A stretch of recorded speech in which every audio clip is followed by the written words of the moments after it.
Sunday night at 8, and I just actually kind of woke up like an hour ago. I slept for like 18 hours.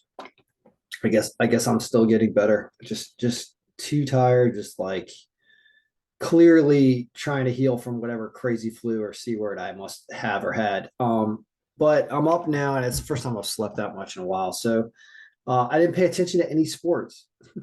And the only one I did today was football, because that's the only one anybody had paid for.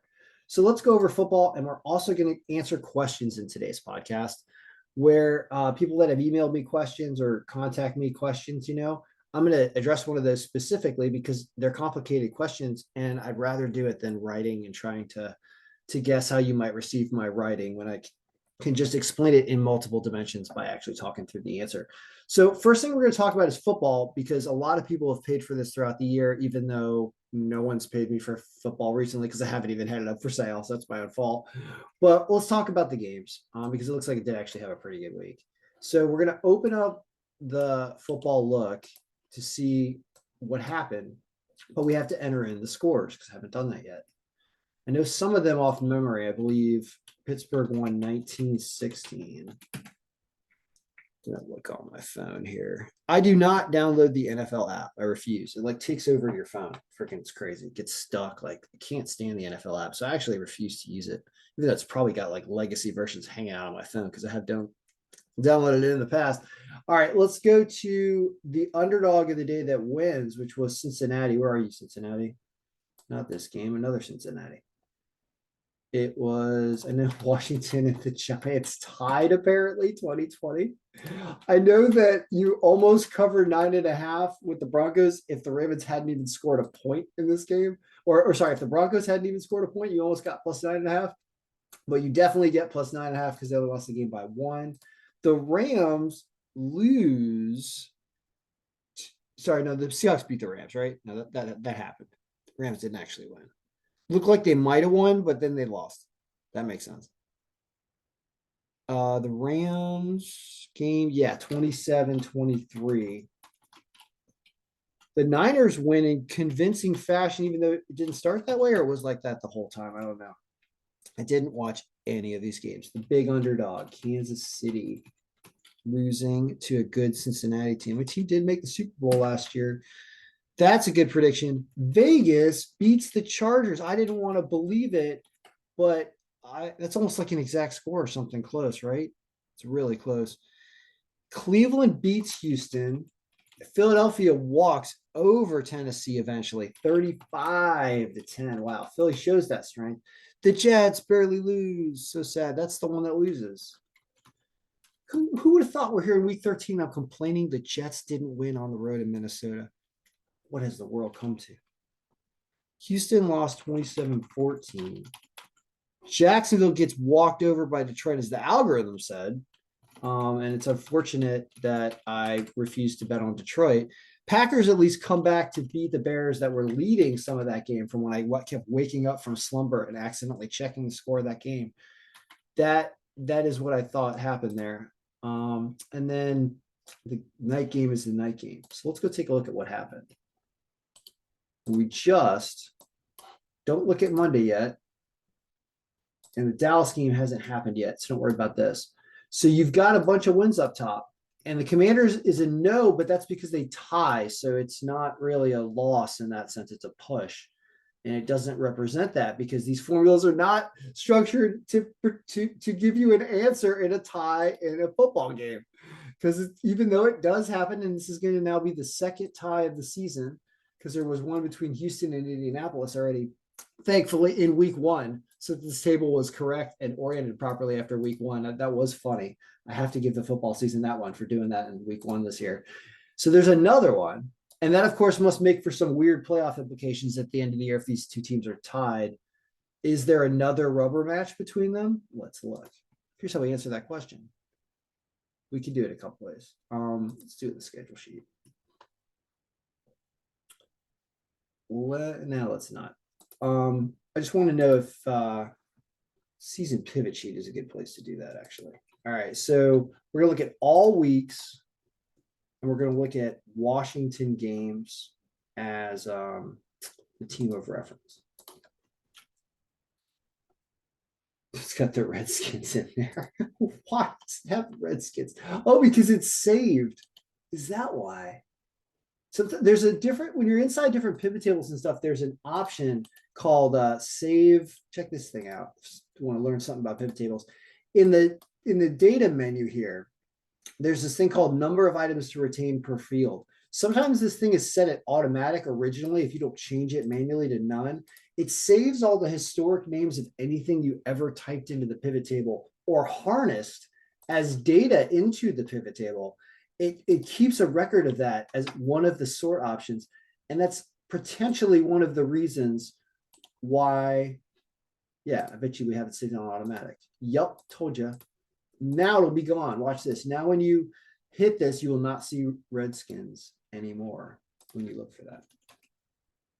You know you do. What is the Redskins record? It doesn't exist under home and away. What is it? What is it? Come on. Excel, where are the Redskins? They disappeared. Well, they're still there. Maybe we need to save. I don't know. Anyway, they shouldn't be there. Back to the answer to the question, because this stuff goes on forever.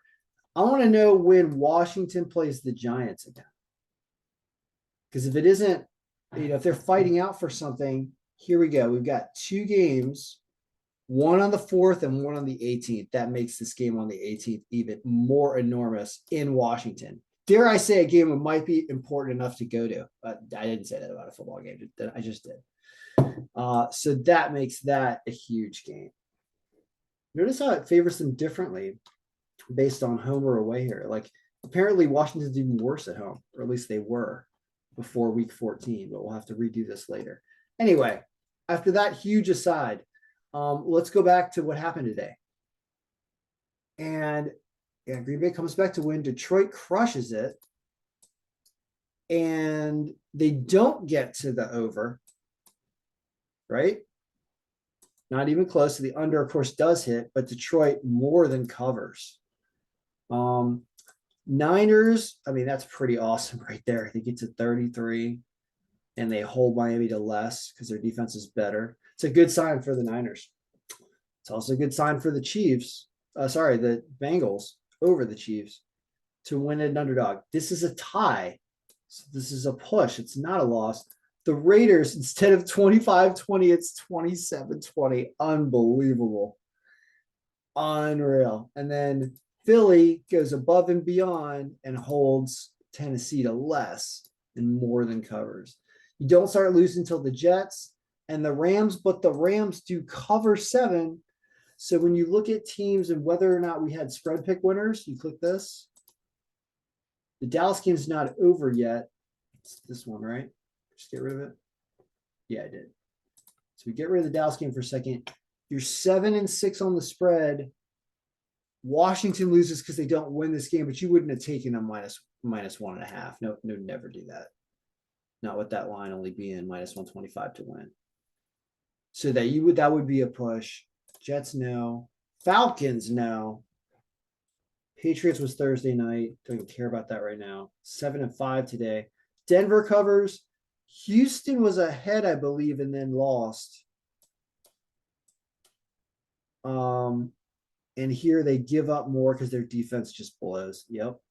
Tennessee doesn't even come close to cover. It has you taking Tennessee plus 4.5 here because it didn't properly weight the Eagles enough. All right, so that's football.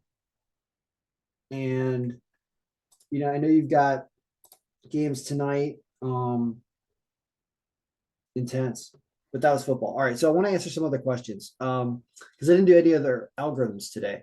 But I got asked about, hey, Ken, how do you figure out what your variables are? And, what's important variables when you're doing percentages of things. Like if you look at how we do this, we weight certain percentages by, certain things here.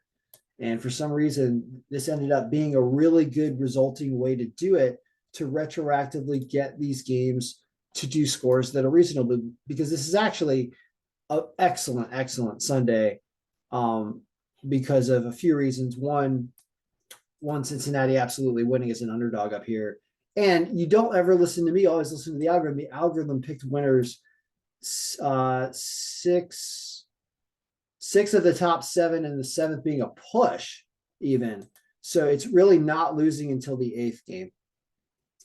And almost everything's covering. And even if you're playing over-unders, I would say if you're playing over-unders and find yourself hedging a lot of money on over-unders, you're not being a good gambler, I think. I think that over-unders are much more difficult to predict. And that's why you see choppy over-under correct numbers showing up here. This is not consistent green all the way down, but this is consistent green all the way down. And, did we beat the odds makers? The answer is in a couple places. We beat them with Cincinnati. We lost to them with Philadelphia. They had Philadelphia higher, but we still win and have Philadelphia winning this game. We lose with the Jets. We lose with the Rams, but they cover. I don't want to call this a complete loss because it's not. You don't take the plus 260. You take the plus 7, and that wins.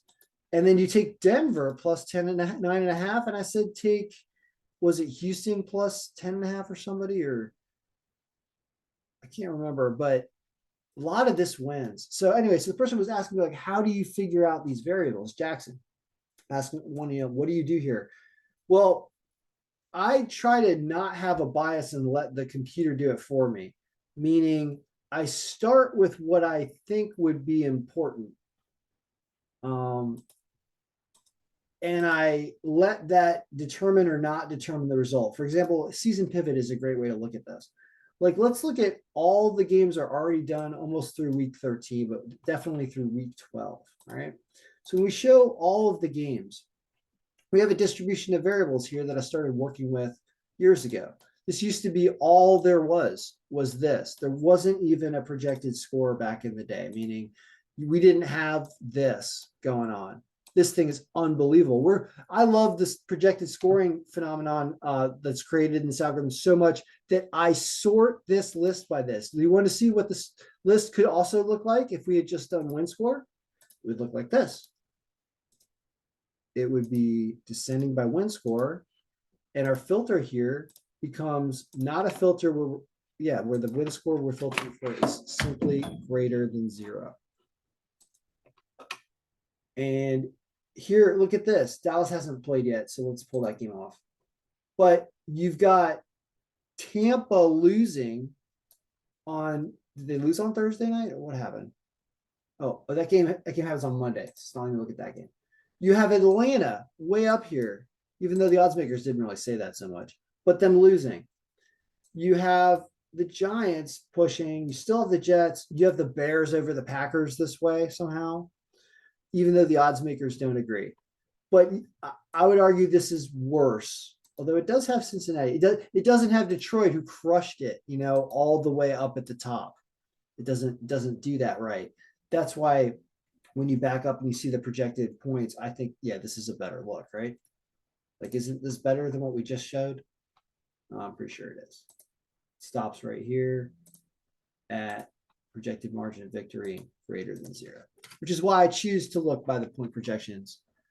And that is obviously better because this is not a loss. This is a push. All right. So how do I figure this stuff out? I just start testing numbers, right? So for example, the season pivot sheet is 275 and 83 in wins and losses, meaning it wins 3 out of every 4 games with this distribution retroactively the first 12 weeks of the season. All the games that already happened. We can even throw week 13 because almost all of them are done now. And then we got to go and we got to change this number to 14 because we're going to be in a new week next week. So we can start rolling this forward because I feel comfortable not messing around with this file and I'm not sending it out again. And notice it changes things retroactively also because we all of a sudden have new things in the formulas. Well, let's go back to season pivot and show you kind of what I'm talking about. So if you want to figure out, well, how could you get this to be better than 75.9%? I'll show you. It'll probably be better with just this. 78%. There you go. So using just home and away win percentage as your factor, you make this thing better, more predictive. It's just saying how the team does at home versus how the team does away. Football is a really, a lot of these sports, home and away is a factor. But you also want to test out other stuff because you don't want to be completely weighted on one factor, even though we know it's a very significant factor. So you start looking through and testing different numbers and testing, do points per game really matter? Not nearly as much as home and away. How about offensive rating?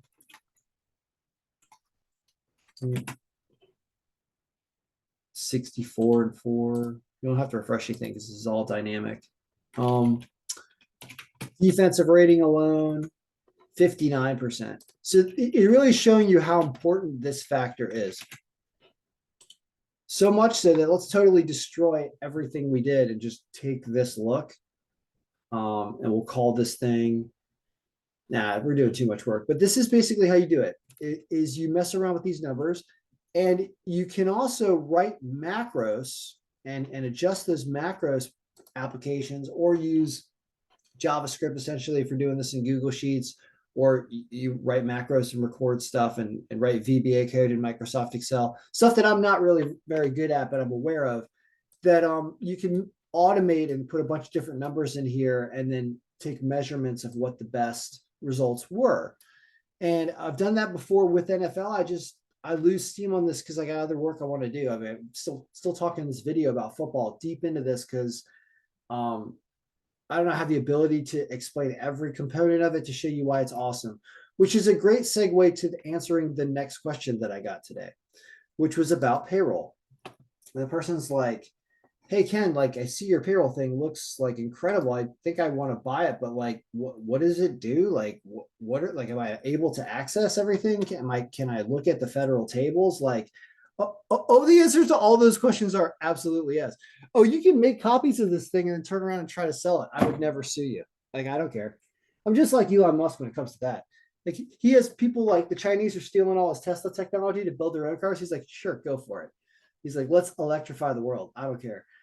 I don't care if you take this and do whatever you want to with that. There was a guy in the Republic of Georgia, not the state, the Eastern Bloc country, the Republic of Georgia, who took my payroll file back in like 2013 and started selling it online. And he was met with like customers that weren't totally happy with their result because they got this like raw version that may not have been totally functional in their state or county or whatever. And they never were able to contact me because my contact information wasn't on there. And so they couldn't ever get a perfect version done right.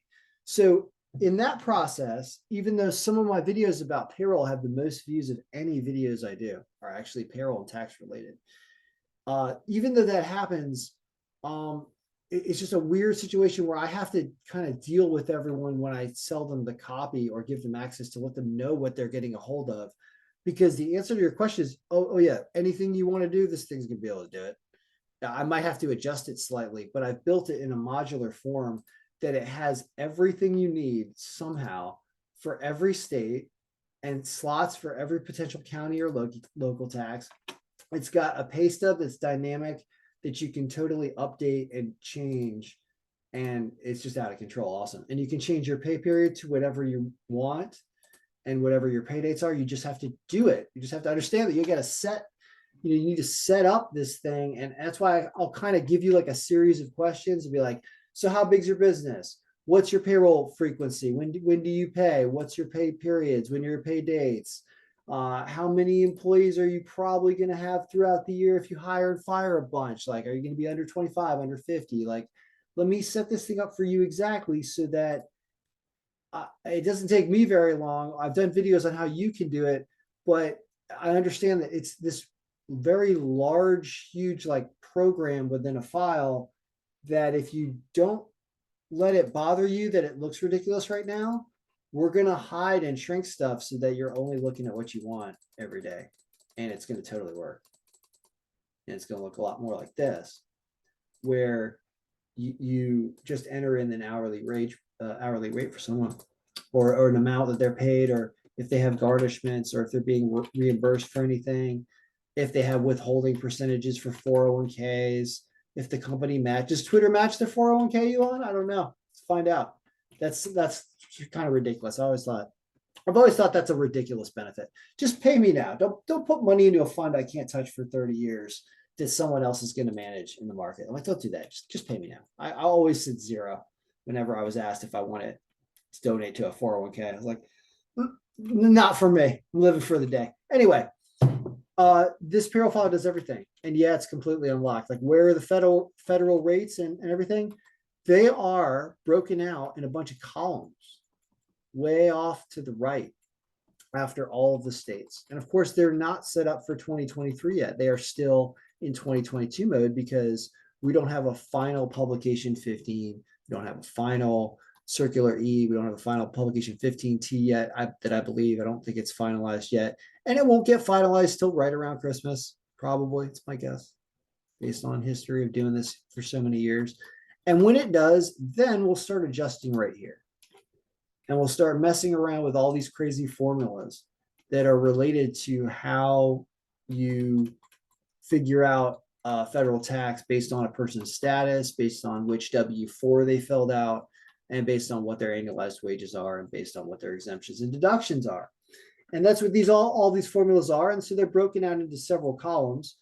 And I mean, they're complicated to understand, but you're purchasing access to this Google Sheet, which I am going to be updating all the time. So like every time you want to grab a copy of this Google Sheet because you want to, maybe you're an accountant who's doing payroll for small businesses or something like that, and you want to get them in, get all their information in, or even have them work with versions of the file, but you don't know if the new tax rates are in here yet or if I've made any other adjustments. You can just log into the Google Sheet and see what the current version is that I'm working on right now. Send me a message, be like, hey, Ken, I'm in the Google Sheet. I'm trying to grab a new copy. Are you in the middle of anything? Like, are you? And I'll be like, oh, or do you have any notes that I don't see in the note sheet? Because there are going to be notes everywhere. Like, there are going to be notes on every state, everybody. Like, let's unfree stuff for a second, show you what's really going on. Like, I guess the answer to your question is this thing that I'm buying, is it as ridiculously awesome as you said it is and really do all the things that you say it is? Because it's just like a Google Sheet, right? And the answer is yes. And it gets better. And I'm working on it all the time. Does that answer your question? So yeah, so I don't know why I haven't sold more of them yet. I think it's because it's not the new year yet. And if I explain that you still get 2022 right now, which is essentially functioning, maybe I'll sell more right now because I'm selling you subscription for the year. So why not buy it now? Because you want to get started. Like, you're going to have the same subscription for the whole year, whether you buy it now or whether you buy it in January. And if you buy it in January, it might even be more expensive because I get annoyed and I start raising the price of things because I get a lot of people asking me for help.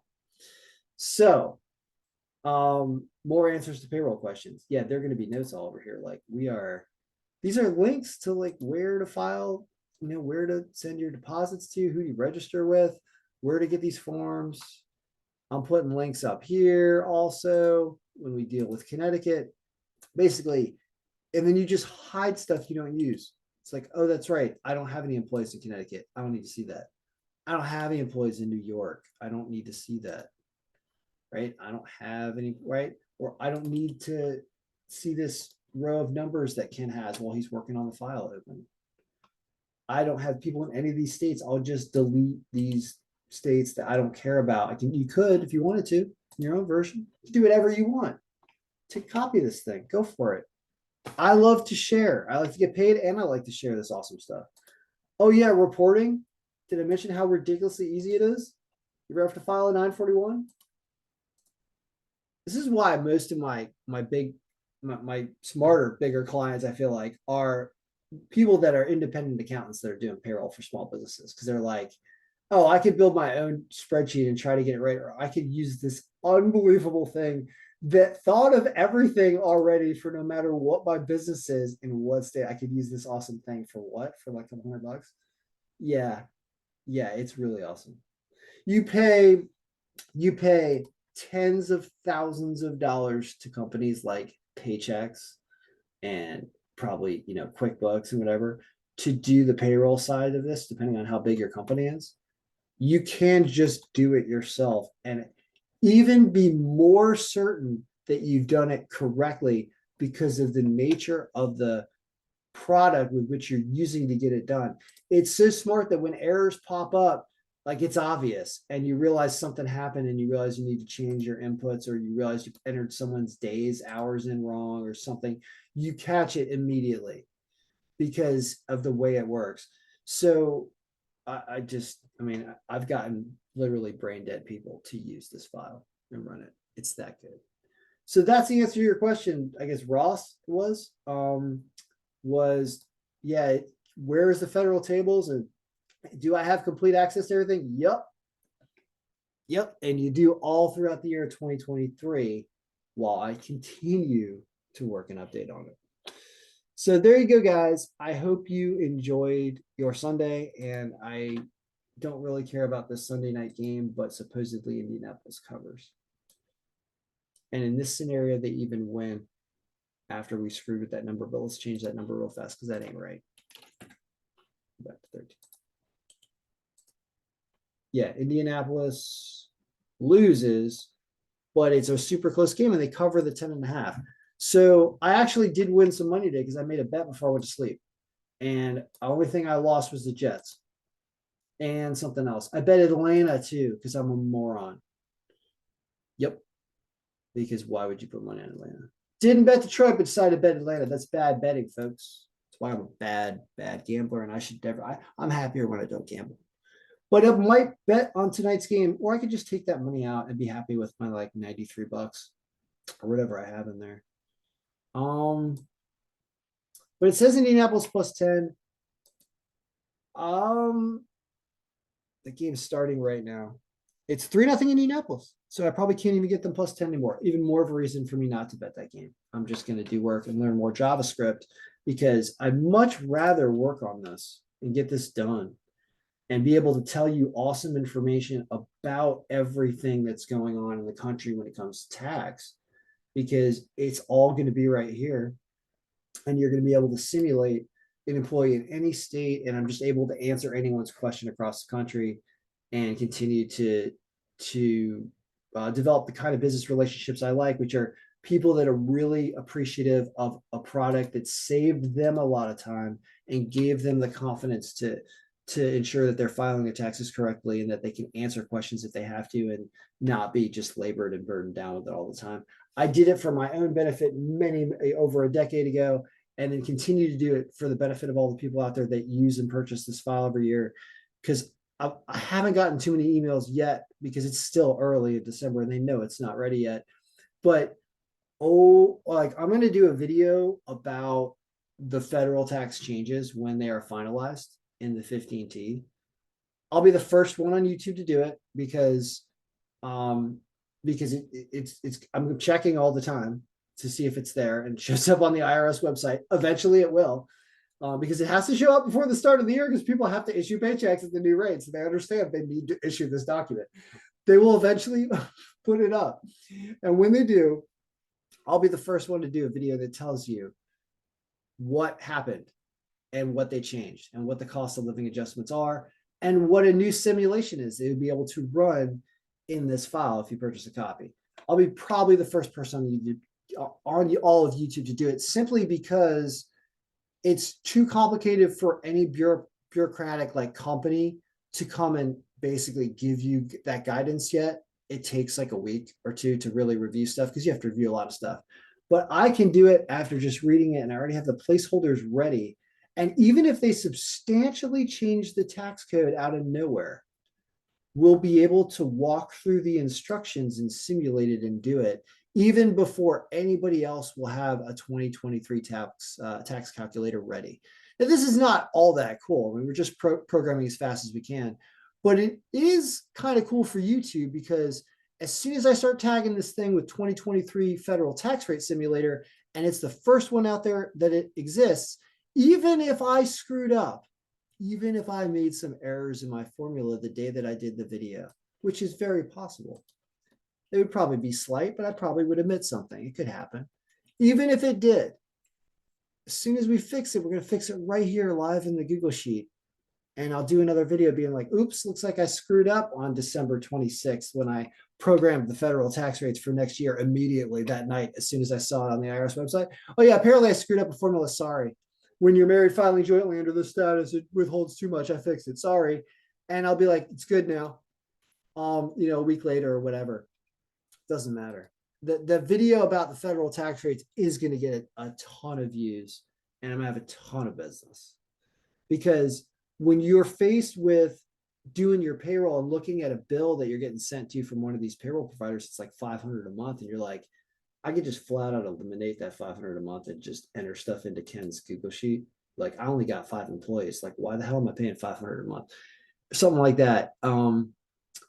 That is why you see the value, and that's why I end up getting views and getting hits and making sales. And it is a very, very busy time of year. And at least I'm on top of it. I'd never had a 50 state version sitting around waiting to be updated for the new year. I'd always been creating the states as we go, but we do have them all. And I do know where the problem areas are, and I do know where the problem areas aren't. And I expect this thing to be flowing smoother than ever because I've made it so smart now that I don't need to create different versions for people for different pay periods. Like I made this so dynamic now that it totally reacts to whatever your business structure is. And we just add on to it when we're missing a form or something that your business might have a special form that I don't have in here. We just add it in. It's just not hard. But the adding in becomes less and less of an issue because I keep keeping all of the add-ins that I created along the way in some form in the main file. So this thing's just unbelievable. And that's what we'll work on. We'll work on JavaScript coding to make this thing even better and more automated. And that's what I'm up to. So good luck, everyone. May all your picks be winning and may all your payroll be enjoyable. Making payroll's got to be easy, and we're making it so.